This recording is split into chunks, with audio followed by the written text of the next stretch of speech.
दोस्तों आप देख रहे हैं हिंदी का पेपर। जिस विद्यार्थी ने ये पेपर भेजा है, किस जिले का है कुछ नहीं पता है, ऊपर का सारा पोर्शन कटा हुआ है।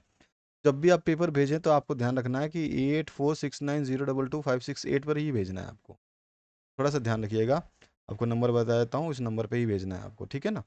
चलिए इस पेपर के सॉल्यूशन को स्टार्ट करते हैं, देखते हैं कि कितने आपके इसमें मार्क्स आ रहे हैं। आपका नंबर जो रहेगा ये 8469022568। इस पर पीडीएफ बना कर भेजिए आराम से, कोई दिक्कत नहीं है, सॉल्यूशन आपको मिल जाएगा।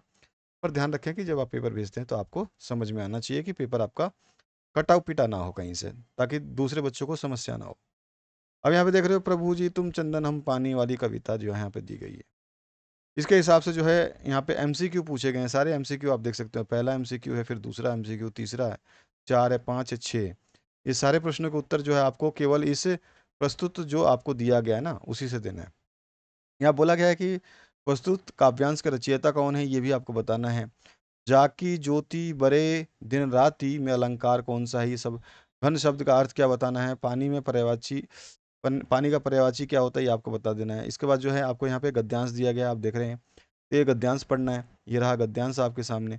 इस गद्यांश को पढ़ने के बाद जो है आपको इसका उचित शीर्षक बताना है।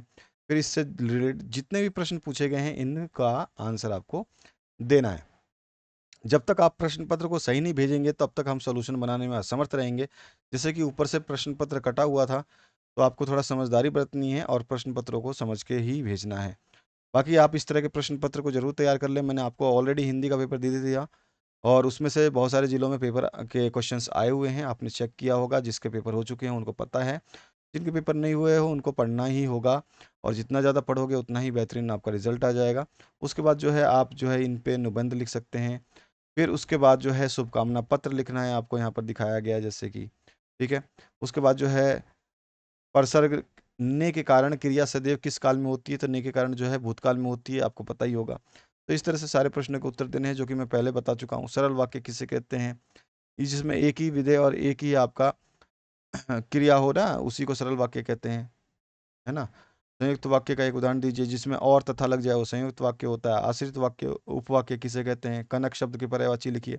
इन सभी प्रश्नों के उत्तर मैं अन्य वीडियो में बता चुका हूँ, उसको जरूर देख लेना। वहाँ से बहुत सारे प्रश्न जो है इस प्रश्न पत्र में आए हुए हैं, तो इसको आप चेक करिए और अच्छे तरीके से तैयार करिए अपने आप को, ठीक है। तो यहाँ पर देखिए ये है आपका कवि की पीड़ा क्या है, इसी में अथवा दिया गया है एक छोटा सा, और इसमें पूछा गया है आपसे कुछ प्रश्न, इसको आंसर देने हैं।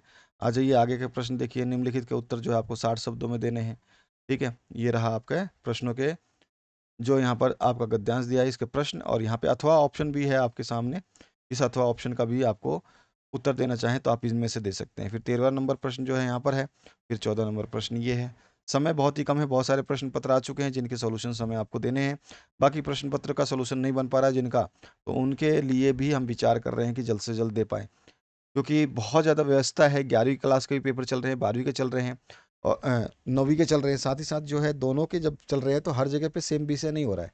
अगर सब जगह पे आपके सभी जिलों में हिंदी हिंदी होता तो कोई दिक्कत नहीं होती, सॉल्यूशन आसानी से मिल जाता। तो कहीं पर जो है सामाजिक विज्ञान हो रहा है, कहीं पे गणित हो रहा है, कहीं पे हिंदी हो रहा है, कहीं पे इंग्लिश हो रहा है, कहीं पे संस्कृत हो रहा है। तो यहाँ पे समस्या ये है कि बहुत सारे पेपर जो है उटपटांग तरीके से चल रहे हैं।